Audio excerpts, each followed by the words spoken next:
બોલો સદગુરુદેવની.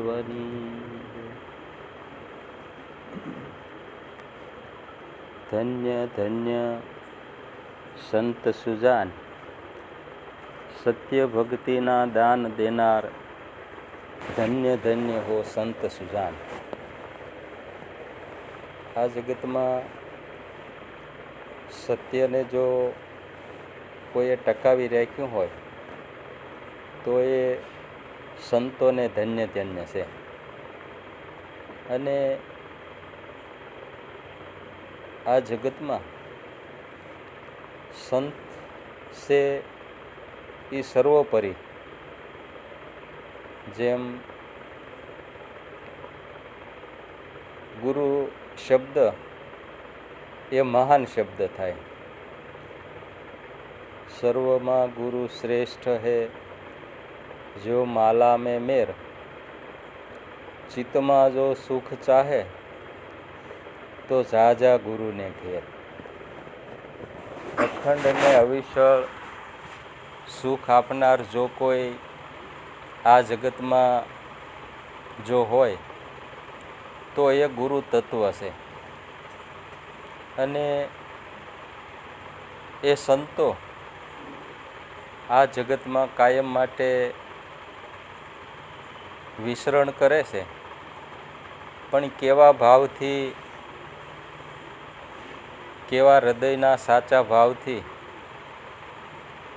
એ આ જગતના જે જિજ્ઞાસુ છે એના માટે એ કંઈ ને કંઈ કરવું ઘટે તો એ કરવામાં પોતાના દેહની પણ પરવા નથી કરતા. પરોપકારી, પરમ દયાળુ, કરુણાના ભંડાર.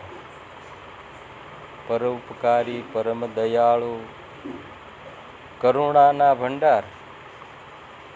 અનેક હંસોને તારવા આવે એ જગત મોજાર. કોઈને કોઈ ખલકો પહેરી અને એ ગમે એવા એને નાત જાતનો કોઈ વાડાબંધી નથી. જેમ ભક્ત બીજ પલટે નહીં ભલે જુગ જાય અનંત. ઊંચ નીચ ઘરે અવતરે પણ આખર સંતના સંત હોય. પરોપકારી, પરમ દયાળુ. મનુષ્યને જો કોઈ દેવ બનાવવાનું કારખાનું હોય તો એ સદગુરુ સંત છે. જેને મનુષ્ય મટી અને દેવ બનવું હોય તો એનો સમાગમ કરે. જેમ કારખાનામાં અનેક વસ્તુનો ઘાટ ઘડાય છે અને ઘાટ ઘડાણા પછી એ વસ્તુ ખરેખર એવું સાધન બની જાય કે આપણે કલ્પના ન કરી શકીએ એવું કામ એ કરી બતાવે. એટલે પણ એ સોનારો સબઘટ મેં બેઠો, ઘણ અને એરણબીન ઘાટ ઘડે. કહે હરિદાસ ગુરુ ખીમકા ચરણા, પણ જે ગોતે એને ગુરુ ગમ જડે. કોઈ ક્ષોત્રિય અને બ્રહ્મનિષ્ઠ સમર્થ સંત સદગુરુનું શરણ જો ગ્રહે તો એ શું કામ કરે છે? શરણ જેને સ્વીકાર્યું છે એ કામ શું કરે છે? કે અણઘણ વસ્તુનો જેમ કુશળ કારીગર ઘાટ ઘડી નાખે એવો ઘાટ ઘડનાર સદગુરુ સંત પોતે કુશળમાં કુશળ અને મહાન કારીગર છે. જીવણ સાહેબે પોતાના જીવનમાં 17 ગુરુ કર્યા, પણ ઘાટ ઘડાણો નહીં. 17 જેને ગુરુ કર્યા એને સત્સંગ તો કેટલાનો કર્યો હોય છે. અસંખ્ય માણસોનો, સત્સંગીઓનો એને સત્સંગ કર્યો છે. અને 17 જેને ગુરુ કર્યા તોય જીવણ સાહેબને જે જોતું હતું, જે પ્રમાણે મન એને મનાવવું હતું, એ મન એનું માન્યું નહીં.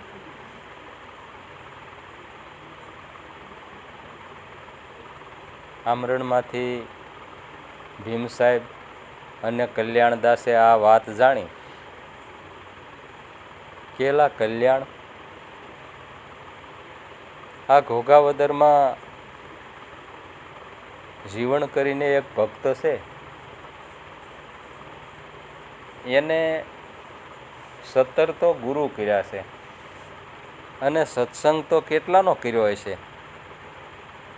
છતાં એટલા ગુરુ કર્યા, એટલો એને સત્સંગ કર્યો, તોય એનું મન માનતું નથી.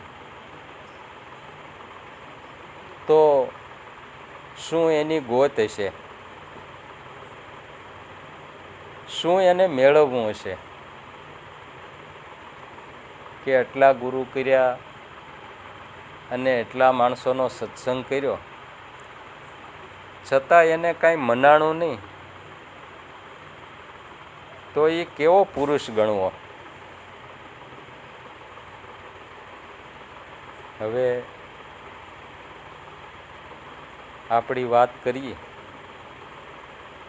તો આપણે તો એક જ ગુરુ કર્યા. રવજી બાપાએ,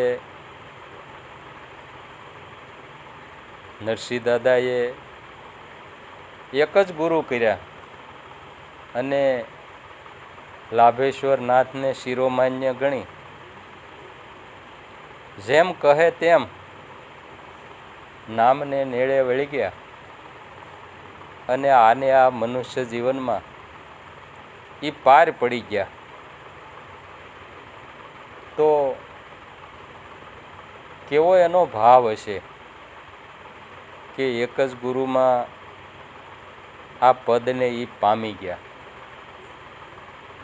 પણ એનો આત્મવિશ્વાસ, એની શ્રદ્ધા, એની લગની કેવડી મોટી કે આપણા ઉગમ યોગ પ્રકાશના તંત્રી ભવાન બાપા, એના મોઢે સાંભળેલી વાતો આપણે કરીએ. આપણે કોઈ રવજી બાપાને કે નરસિંહ દાદાને કોઈ પરસારૂપ ગણી અને દેખાડવા છે એવી વાત નથી. પણ આવડા મોટા આખું ઉગમ યોગ પ્રકાશનું સંચાલન કરનાર ભવાન બાપાના મુખેથી વાત આપણે સાંભળીએ તો આપણને બહુ આશ્ચર્ય થાય કે રવજી બાપામાં અને નરસિંહ દાદામાં આવડી મોટી શ્રદ્ધા, એટલો બધો આત્મવિશ્વાસથી ભરપૂર આનંદ લાભેશ્વર નાથનો માણ્યો અને સર્વશ્રેષ્ઠ ગુરુ લાભેશ્વર નાથને કૃષ્ણનું બિરુદ આપ્યું કે ભવાન બાપા એમ કહે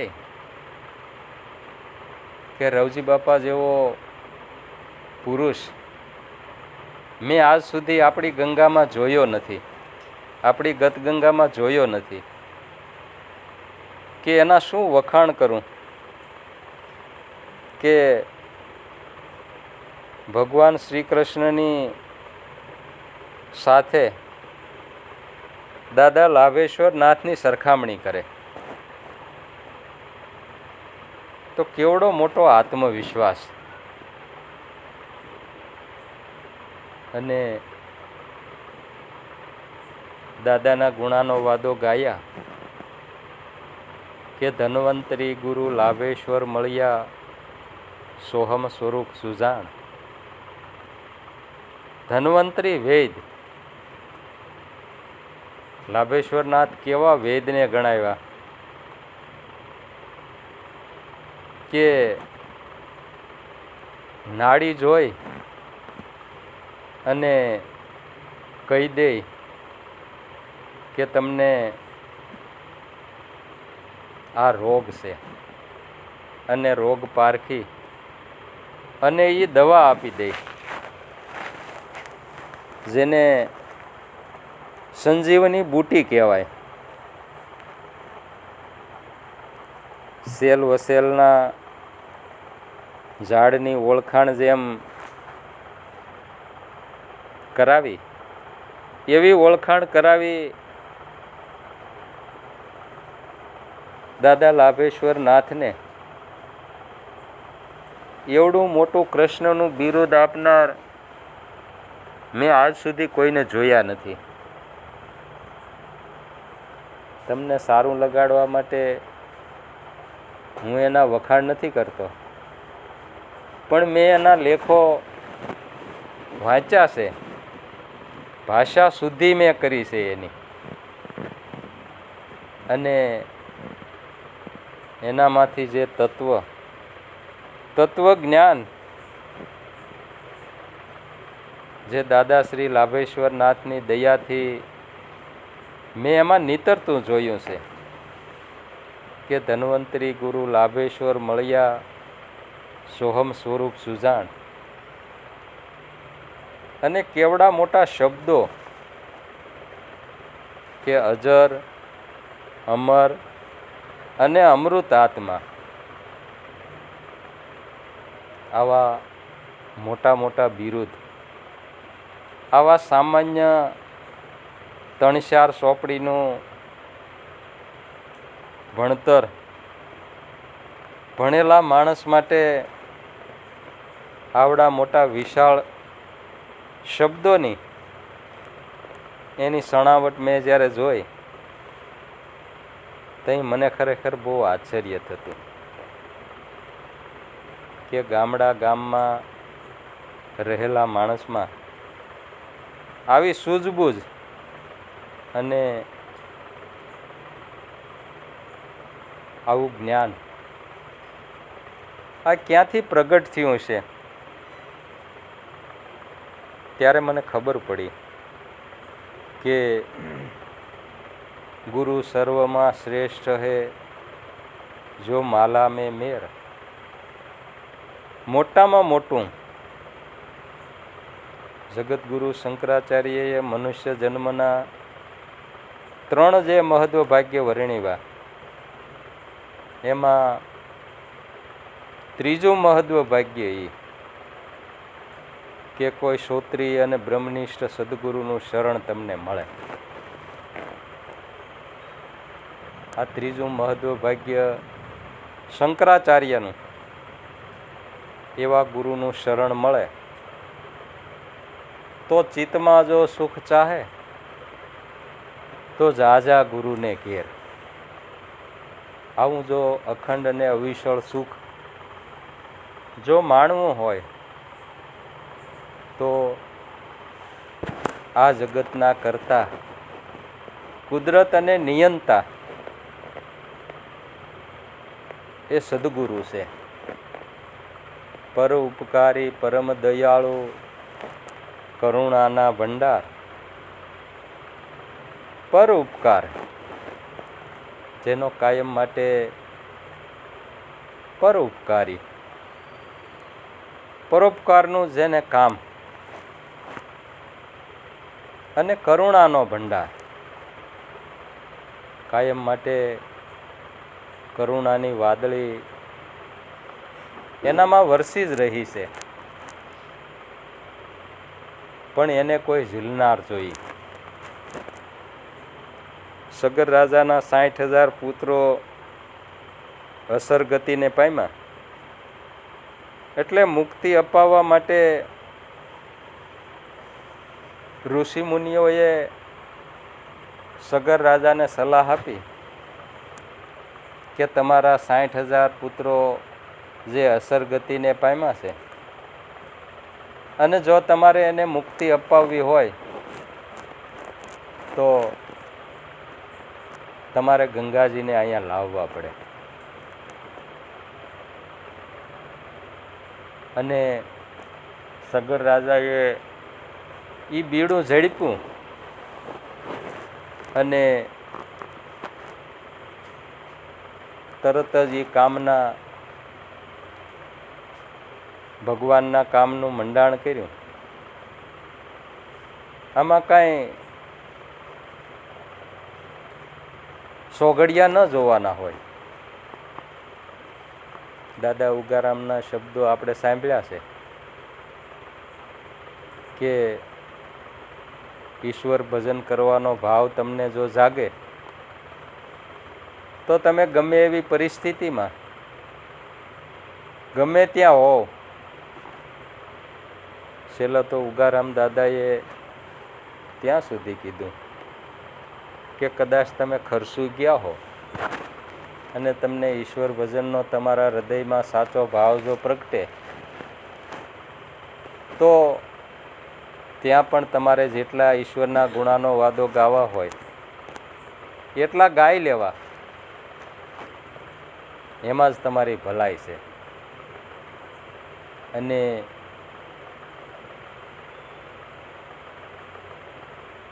એ શબ્દો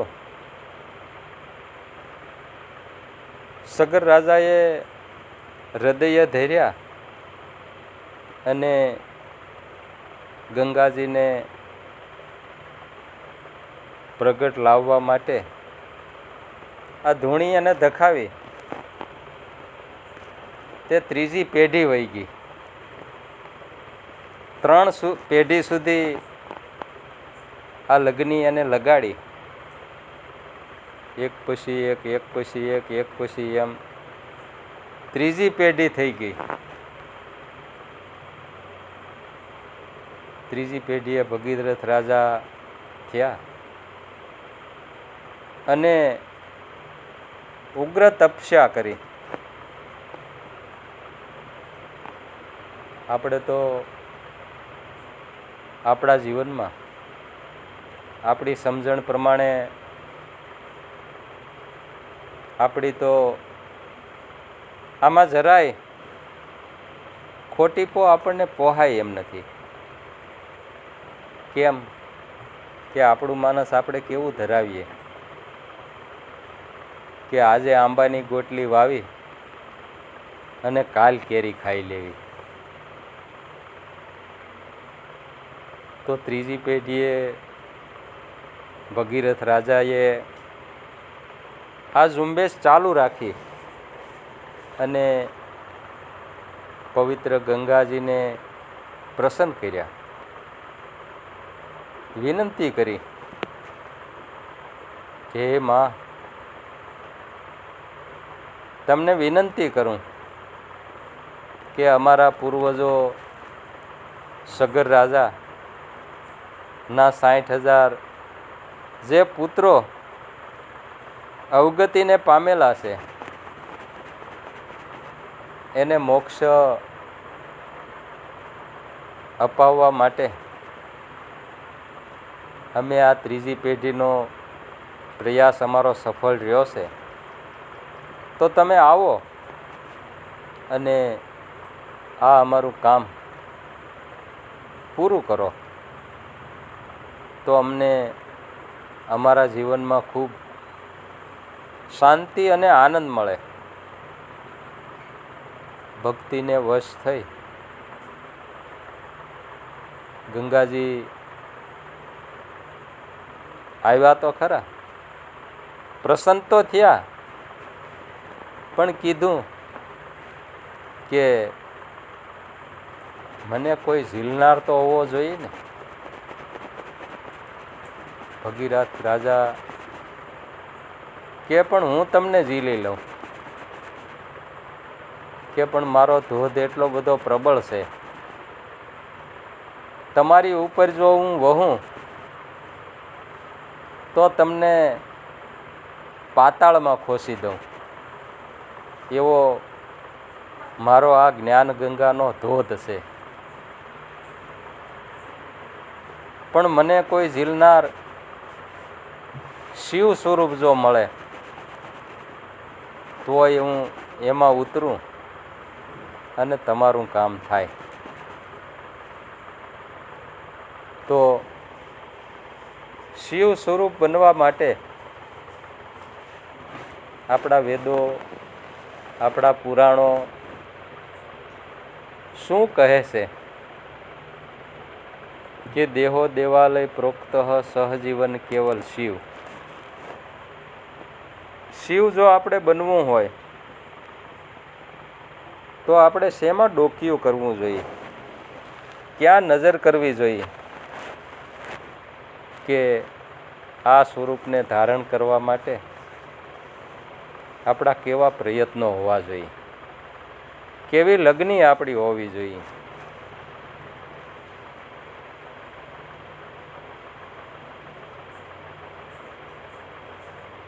કે દેહો દેવાલય પ્રોક્ત સહજીવન કેવલ શિવ. દેહ એ દેવાલય છે, જીવ પોતે શિવ છે, જીવ પોતે શિવ સ્વરૂપ છે. પણ આપણે એ જીવને શિવ માની શકતા નથી,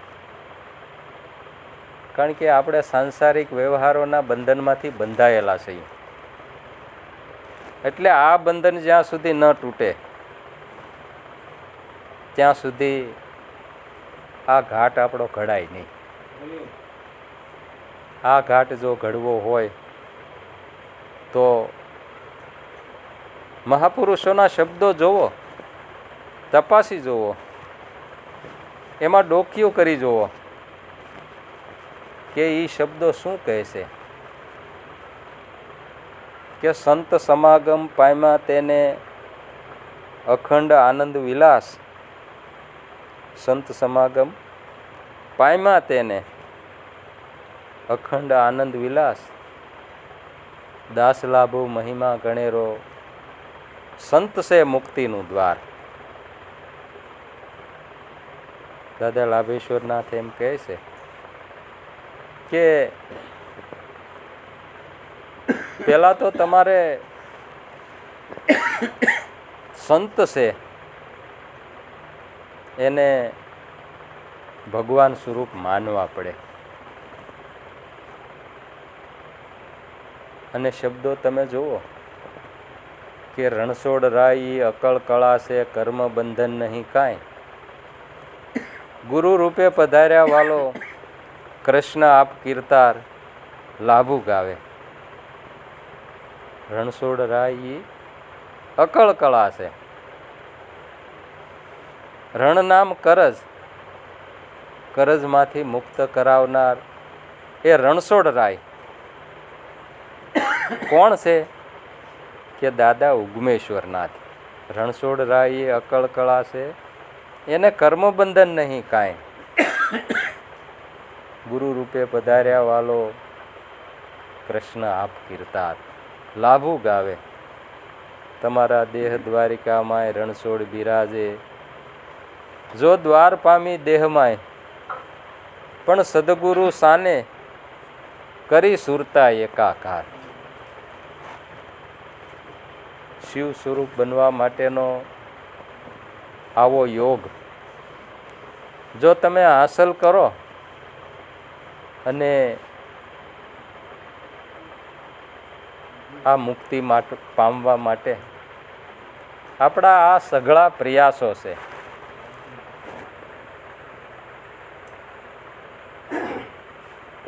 એ પ્રયાસોને સફળ કરવા માટે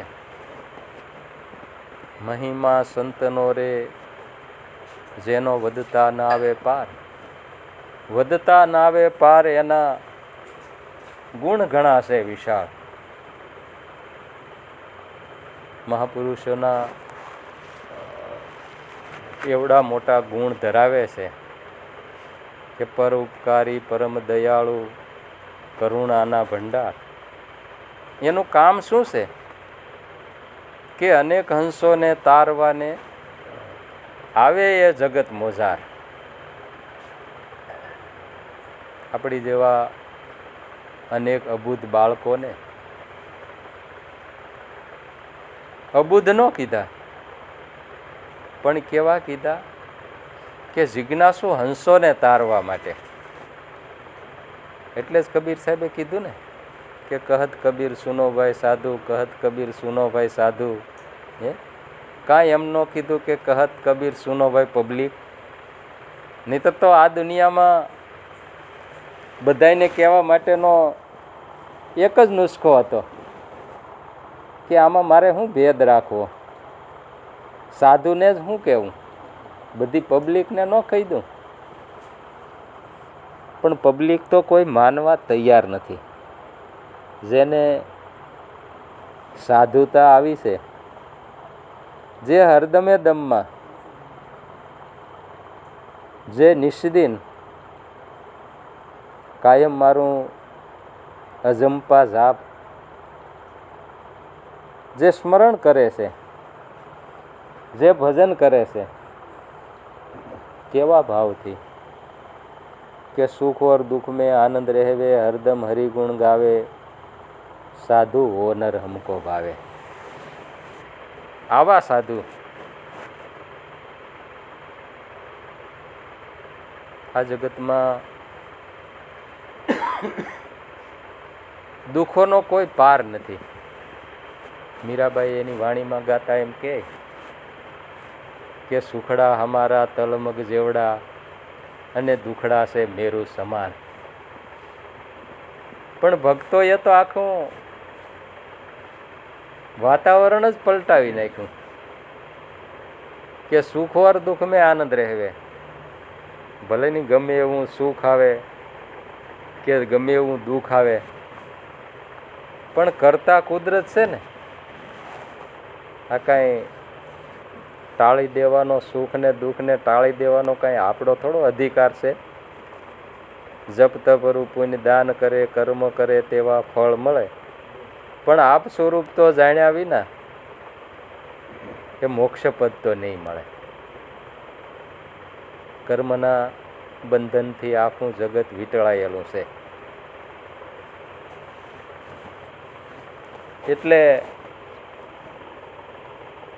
અનેક હંસોને તારવા આવે એ જગત મોજાર. આ મનુષ્ય હૃદયને જે શિવ છે, જે બોલે છે, એને શિવ સ્વરૂપમાં બદલવાનો અભિગમ જો કોઈ હોય તો છે સત્સંગ. સત્સંગ કેરો સાર સત્સંગી જાણે, જેને લાગ્યો છે રંગ અભંગ, એ આ મહાપદને માણે. સદગુરુ સંતને ચરણે જાકે કર સ્વરૂપ વિચાર.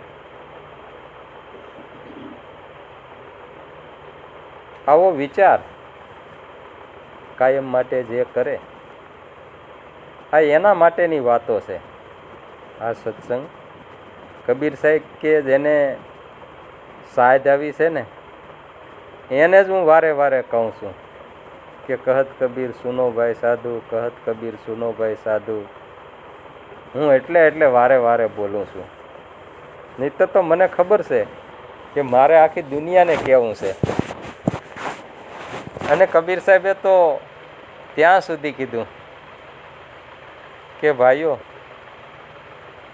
હું તો જે આનંદ કરું છું એ મારા મનને સમજાવવા માટે આનંદ કરું છું. હું કાંઈ કોઈ સાધુને કે હું કાંઈ પબ્લિકને કહેતો નથી, પણ આ તો મારા હૃદયમાંથી જે ઉદ્ગારો નીકળ્યા છે એ મને એમ થયું કે આ સાધ આવી છે, એવા પુરુષોને હું કંઈક કહું તો એને કંઈક લાગે.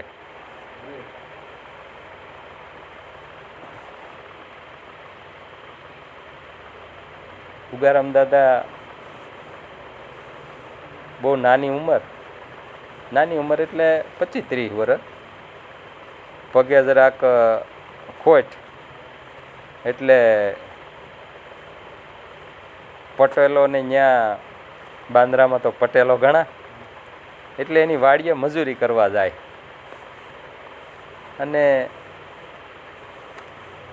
થોડા ઘણા ભજન સત્સંગ એ કરે. એટલે ગામવાળાએ જાણતા હોય ને કે આ હવે બધો ભગતડો ઠીક ગઈ. હે બકરીને વળી ઊંટ માથે સીડ્યો તે મજૂરી કામે વાડીએ જાય ને એટલે આને પાડી દેવા હાટું કે દબાવવા હાટું શું કરે કે આ થાકી જાય ને તો મજૂરે ન આવે નહીં, આપણું નામ કોઈ જે ન લે. એટલે ભારો બાંધે મોટો જબર, 4 જણા જઈને માથે ચડાવે, 4 જણાથી ભારો માથે ચડાવે. હવે એક તો પગ બાપાનો ખોટવાળો અને આવડા 4 જણા હરખ્યાથી ભારો માથે ચડાવવો અને હિમમાંથી ઘરે લાવવો. પણ ગુરુબળ એવડું બધું મોટું કે એટલે ગુરુબળના હિસાબે શું કહે ખબર કે દીકરાઓ તમારે જેવડો ચડાવવો હોય એટલો ચડાવો. તમે તારે ગમે એટલો માથે ભાર મૂકો, કદાચ તમે 4 જણાથી ચડાવો એના કરતાં 5 જણાથી ચડાવો ને તો એ અમારા ગુરુ હીરસાગર છે ને તમારે ઘેર પોગાડી દે. પણ દીકરાઓ તમે ધ્યાન રાખજો શું કે આ બાંદ્રામાં તમારો બાપથી ન બેહું ને તો હીરસાગરથી આ હું ઉગો નહીં કે કેવડું મોટું બળ. આ બળ ક્યાંથી આવે ભાઈ?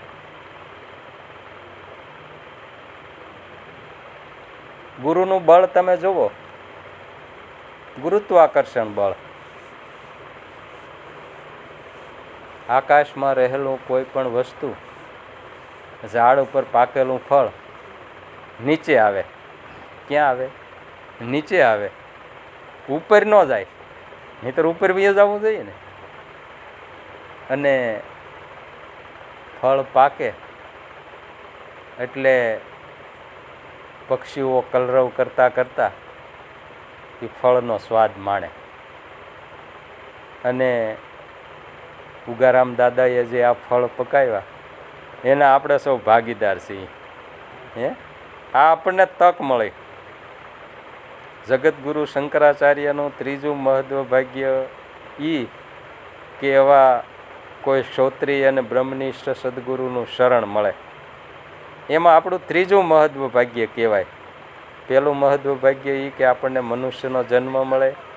બીજું મહત્વ ભાગ્ય કે એવા ભક્તિશાળી માતા પિતાને અહીંયા આપણો જન્મ થાય.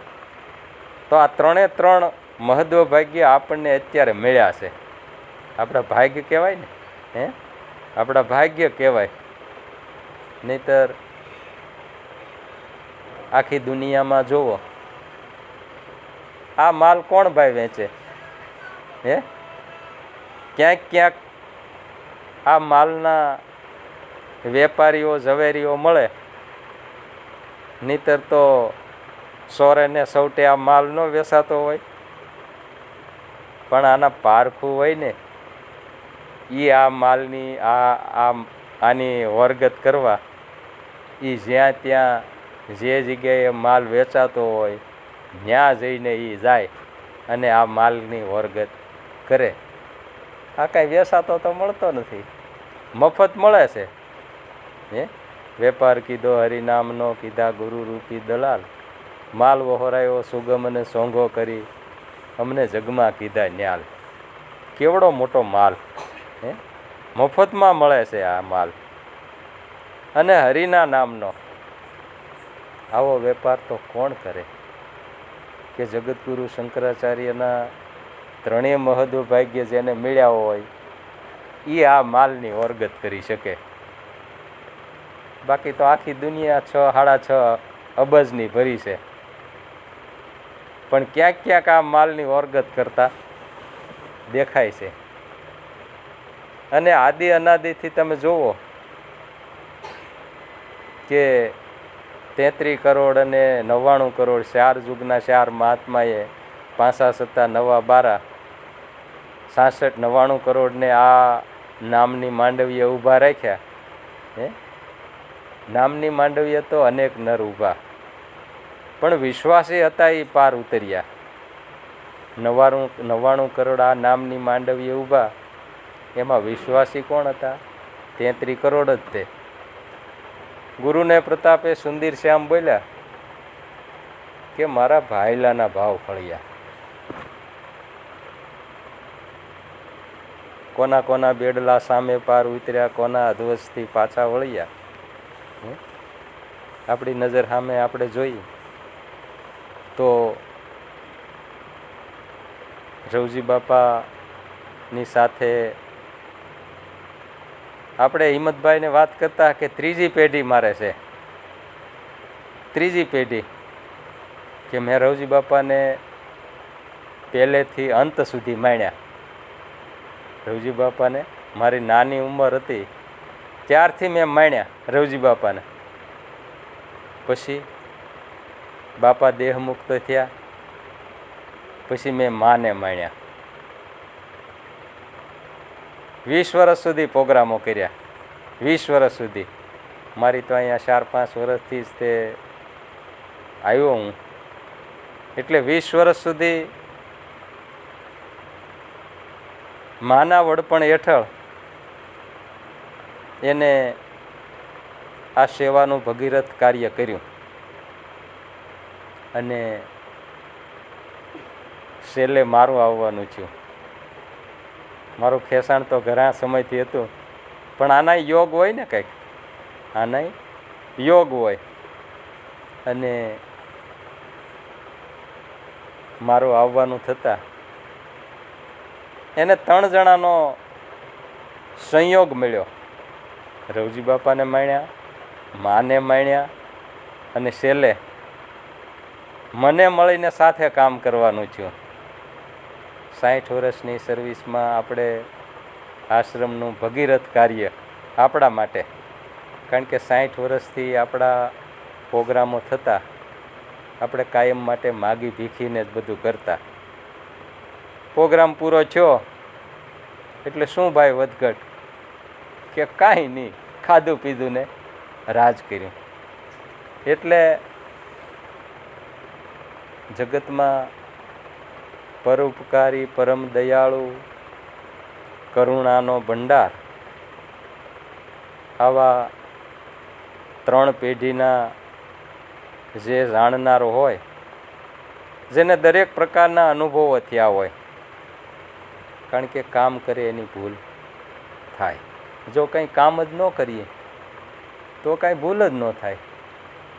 અને જો આપણે કામ કર્યા વગર કાંઈ જઈએ, કોઈ જાય, કોઈ વ્યક્તિ પોતાના જીવનમાં કોઈ પણ વિકાસ ન કરે અને એ જાય, તો આપણે ઘણી વખત એમ પણ કહીએ ને કે આવ્યો એવો જ ગયો.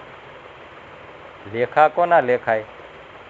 કે જેને પરોપકારી, પરમ દયાળુ, કરુણાના ભંડાર, અનેક હંસોને તારવાને આવે એ જગત મોજાર. ભગીરથ રાજાએ ત્રીજી પેઢીએ ગંગાજીને કીધું કે તમે આવો, હું તમને ઝીલું. કે પણ શિવ સ્વરૂપ જો તું બના તો હું આવું, એટલે તારું કામ નહીં. પણ શિવ સ્વરૂપની વાત આપણે કરતા હતા કે શિવ સ્વરૂપ કેમ બનાય. એના માટે નિત્ય સત્સંગ, જેમ નરસિંહ મહેતાએ ગાયું કે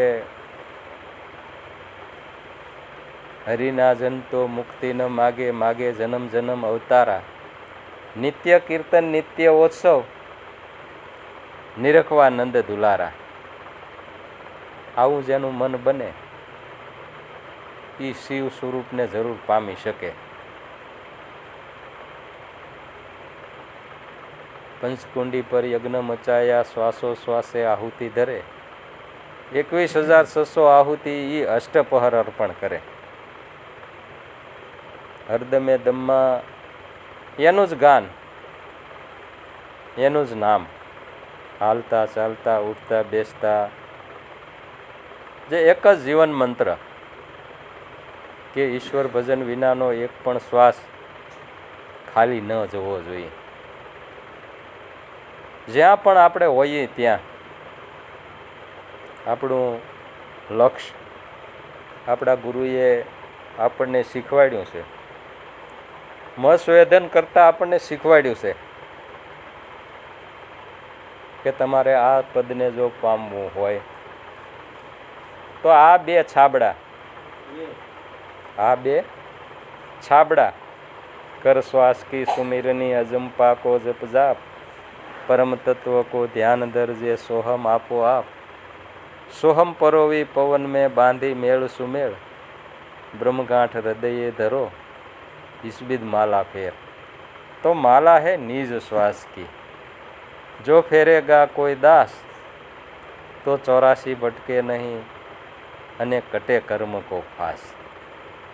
કદાચ ગમે એવડા મોટા કર્મોની જંજાળ હોય તો એ કર્મના બંધનને તોડી નાખનાર સદગુરુ સંત છે. સંત થકી સત વસ્તુ રહી છે, સત્યના એ આધાર, સત્ય ધારણે ધીર પુરુષો ધન ધન અવતાર. દેહ સ્વરૂપે પણ દિવ્ય દેવ છે, પરમારથે અપાર, જગત ઉદાહરણ કારણ પોતે, આપે રૂપ કીર્તાર. દેહ હોય ત્યારે તો આ લાભ મળે, પણ દેહ ન હોય ત્યારે પણ એવો ને એવો લાભ આપણને મહાપુરુષોની દયાથી આ લાભ આપણને અખંડ અને અવિચળ મળે છે. પણ આપણી જિજ્ઞાસા હોવી જોઈએ. આ માલ તો સડે ને શોકે. જ્યાં જુઓ ત્યાં જે જિજ્ઞાસુ સાધકો છે એની પાસે ભરપૂર માત્રામાં છે. તરસ લાગે આપણે પાણીની ગોત કરીએ ને, ભૂખ લાગે તો અનાજની તપાસ કરીએ કે ક્યાં મળે છે. અને જળ વિના જેમ આપણું જીવન અટકી જાય એવી આપણી રેણી હોવી જોઈએ કે સત્સંગ વિના મારું મન કદી સમજે નહીં. સુરતા ભલે નિગમ પર જાય, સત્સંગ ન હોય. એના માટે પણ મહાપુરુષોએ કથનો કર્યા છે કે કદાચ તમને સત્સંગ ન મળે, લાગ લગાડ તમને 6 મહિના સુધી કદાચ સત્સંગ ન મળે તો પણ તમે એની ફિકર કરતા નહીં.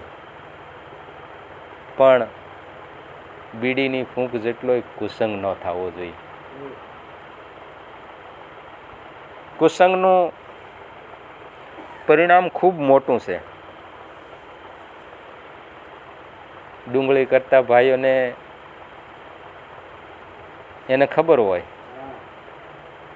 કે એક હળી ગયેલી ડુંગળી હોય એને જો બાદ ન કરીએ તો એને જેટલા ડુંગળીનો સ્પર્શ થતો હોય સડી ગયેલી ડુંગળીને એ તમામને શેડવી નાખે.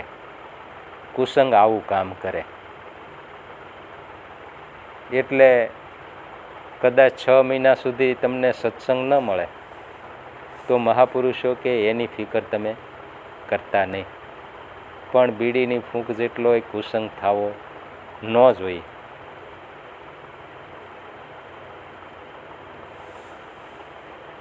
દાદા ઉગારામના શબ્દો જુઓ કે માળાઓ, તમે મને કદાચ ભૂલી ગયા હો, ભૂલી જાશો, કદાચ શબ્દ વાપર્યો કે કદાચ તમે આ નામની માંડવીએ ઊભા છો અને કદાચ તમે મને ભૂલી ગયા છો, તો કંઈ વાંધો નહીં, પણ હું તમને 7 જન્મ સુધી નહીં ભૂલું. કેવડી મોટી ગેરંટી આપી કે આ નામની માંડવીએ તમે જો વળગશો તો 7 જન્મ સુધી તમને મનુષ્ય અવતાર મળશે. આ નામની માંડવીએ જો તમે ઊભા રહ્યો, ગેરંટી આપી ને કે 7 જન્મ સુધી તમને નહીં ભૂલું. પણ માણસ હોય તો જ ન ભૂલે ને, નહીંતર બીજાને તો ઢોર ઢાખર કે ઈયળ કે કીટ પતંગને પકડીને શું કામ છે? એ થોડો ભજન કરવાનો છે કાંઈ. એટલે આ નામની માંડવીએ જે ઊભા છે એના માટે બીજા જન્મ કે 7 જન્મ સુધી એને મનુષ્યનો દેહ મળે મળે અને મળે. પણ જો સૂકી ગયા તો વાત પૂરી થઈ ગઈ, વર્તમાન ફરી ગયું. એટલે જ ગાયું ને કે ભક્ત બીજ પલટે નહીં, ભલે જુગ જાય અનંત, અનંત જુગ વયા જાય.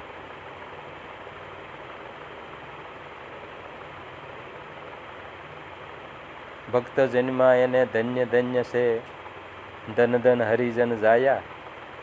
વૈકુંઠે વાગ્યા એના વધામણા અને 3 લોકમાં એની છાયા. 3 લોકમાં એનો જે જેકાર થાય છે. ભક્ત જન્મા એને ધન્ય છે, જે ભક્ત બન્યા છે એનો તો જે જેકાર થાય છે. પણ ધન ધન હરિજન જાયા, એની માતા પિતાને પણ ધન્ય છે. વૈકુંઠે વાગ્યા એના વધામણા, 3 લોકમાં એની છાયા. પણ ભાઈઓ, ભક્તિ છે જ્ઞાન અને વૈરાગ્યની. શુદ્ધ વિચાર હોય તો આવે. વિચારો કેવા હોવા જોઈએ? કે કાયમ માટે શુદ્ધ. શુદ્ધ વિચારો, શબ્દે ચાલો, કરજ કરમના નહીં નડે. નૃત્ય ને સુરતે સન્મુખ રહેવે, તો ગગન ધૂન નિશાન ચડે. નિશાને પહોંચવું હોય તો આ શુદ્ધ વિચારોનું ધ્યેય એવું રાખો કે એ શબ્દો છે એ મહાન હોવા જોઈએ. એવા હાલતું ફાલતું શબ્દનો પ્રયોગ જીવનમાં ક્યારેય હોવો જ ન જોઈએ.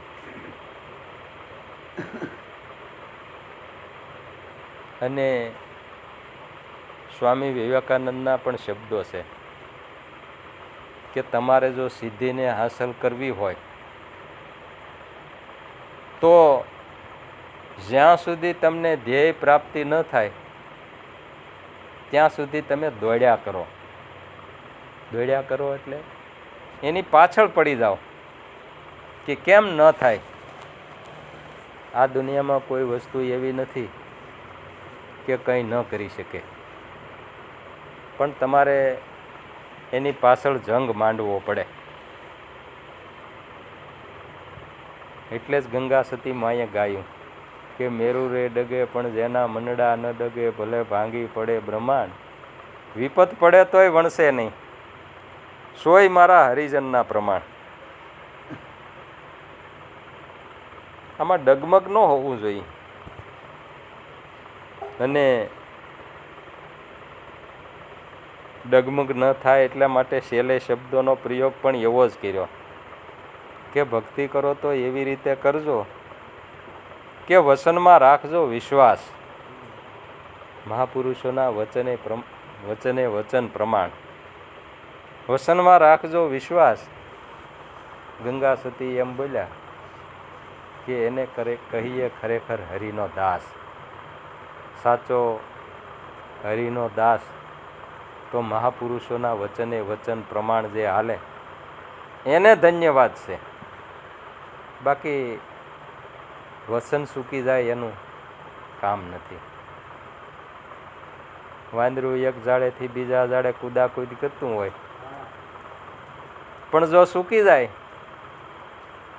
તો જેમ એના પ્રાણ હરી લે, આ મનુષ્ય જીવનનું પણ એવું છે કે વસન જો આપણે સૂક્યા, આપણી રેણી જો સૂક્યા, તો આપણો આ ફેરો ફોગટશે. એટલે ભગીરથ રાજાએ શિવ સ્વરૂપ બન્યા, શિવને વંદન કર્યા કે ભગવાન પધારો, હવે હું આ ઝીલી નહીં શકું, તમે મારામાં ધારણ થાવ, તમારી જટામાં હમાવો ગંગાજીને, તો આ પૃથ્વી ઉપર અવતરણ થાહે અને સગર રાજાના મારા પરિવારના 60,000 જે અસરગ્રસ્ત છે એ બધાને મુક્તિ થશે. ત્યારે ગંગાજી શિવ સ્વરૂપ બન્યા, શિવની જટામાં હમાણા અને ત્યાં એ ઉતરીને ત્યાં આવ્યા. અને ત્યારે સગર રાજાના 60,000 પુત્રો જે અસરગતિને પામ્યા હતા એમાંથી એને મુક્તિ મળી. પણ આપણે આ અસરગતિને પામેલા છીએ, એટલે આપણે જો મુક્તિ મેળવવી હોય તો આપણે પણ શિવ સ્વરૂપ બનવું પડે. અને શિવ સ્વરૂપ બનવા માટે આ મહાપુરુષોએ આપણને રાહ બતાવ્યો છે કે તમારે જો એને પામવું હોય તો જ્ઞાન ગંગામાં નાઈ લે પ્રાણી થઈને જાકમ જોળ, વિવેકરૂપી વારી લઈને નાઈ લે માથા બોળ. આ જ્ઞાન ગંગામાં કાયમ ડૂબકા દીધા કરવા. એટલે જગત ઉદાહરણ કારણ પોતે, આપે રૂપ કીર્તાર, તીર્થ ઉતારણ સંત પોતે. તીર્થ ઉદાહરણ સંત પોતે, તીર્થને પણ સંતની આશ. જગત ઉદાહરણ કારણ પોતે, જગતના ઉદ્ધાર માટે પોતે કારણરૂપ છે. અને તીર્થ ઉદાહરણ સંત પોતે. તીર્થનો જો ઉદ્ધાર કરવો હોય, તીર્થને જો તીર્થ બનાવવું હોય તો એ પણ સંતનો સહકાર જોઈએ, સેવાનો સહકાર જોઈએ. જો સેવાનો ભાવ આ જીવનમાં ન હોય તો જેમ આપણે કોઈ મોટી 2-3 માળની ઇમારત બનાવતા હોઈએ અને સેવાનો પાયો, જેમ મકાનનો પાયો બોધો હોય તો આ ઇમારત બને નહીં. જોનાર એમ કહે કે ભાઈ તમે કેટલામો માળ લ્યો હતા, કે બીજો લેવો છે ને એની ઉપર ત્રીજો લેવો છે, કે રહેવા જો તમારો પાયો ને હારો, આ બધું ભાંગીને ભૂકો થઈ જાય ને તમે ડટાઈ જાઓ અંદર. એટલે આ તો 9 પગથિયા છે, 9 માળની ઇમારત બનાવવી છે. સેવા, સત્સંગ, સમરણ, જ્ઞાન, ધ્યાન, આધીનતા, અને આપણે તો 10મી ભક્તિને પામવું છે. અને એના વરવા માટેના આપણા આ પ્રયત્નો છે. અને નરસિંહ મહેતાના શામળશાની પેઢીએ 10મી બજારે છે. આપણે તો 9 બજારો હજી મળ્યા નથી. એટલે સેવાનો જે ભાવ છે એ મનુષ્ય જીવનમાં સર્વશ્રેષ્ઠ છે. અને ઉગારામ દાદાએ પણ સેવા, સત્સંગ અને સમરણ 3 પગથિયા પહેલાં બતાવ્યા, પછી જ્ઞાન, ધ્યાન ને આધીનતા. આ રીતે જો હાંસલ કરવામાં આવે તો તીર્થ ઉદાહરણ સંત પોતે, અને તીર્થને પણ સંતની આશા છે. એટલે સંત સમાગમ પામ્યા તેને અખંડ આનંદ વિલાસ, દાસ લાભુ મહિમા ગણેરો, સંત છે મુક્તિનું દ્વાર. દાદા એમ કહે કે તમારે જો મુક્તિ જોતી હોય તો સંત સમાગમ કરો. અને મહેતાજીએ પણ એની શાખ પૂરી કે અકળ અવિનાશી નવ જાય કળ્યો, અરધ અને ઉરધની માહે બોલે, ભણે નરસૈયાનો સ્વામી, કે પ્રેમના તંતમાં કોઈ સંતનો જો હાથ ઝાલે તો. પણ કેવા ભાવથી કે ગુરુપદ વંદી ઓસરું હું શું બાળક અબુધ અજાણ, અપરાધ સામું માજોશો દયા નિધિ, બોલ્યું અબોલ્યું કરો ને પ્રમાણ. અને લાલ સાહેબે પણ એને ટેકો આપ્યો કે શું કીધું કે અમને ઢૂંઢ્યા જ્ઞાન હરદા મેં, વસ્તી ઉજળ બેરાની મેં, લાલ કહે કહાં ન મિલા. કોણ? ભગવાન ન મળ્યું. લાલ કહે અમે કહાં ન મિલા, પણ મિલા સંત મહેમાની મેં. સંતોની જેને મહેમાન ગતિ માણી છે ત્યાં હું રહું છું. અને તમારે જો મને મળવું હોય તો સંતોની મહેમાન ગતિ તમે માણો તો અહીંયા હું હાજરા હાજર છું. એટલે રણછોડ રાય અકળ કળા છે, કર્મ બંધન નહીં કાંઈ, ગુરુ રૂપે પધાર્યા વાલો કૃષ્ણ આપ કીર્તા લાભુ ગાવે. બોલો સદગુરુદેવની.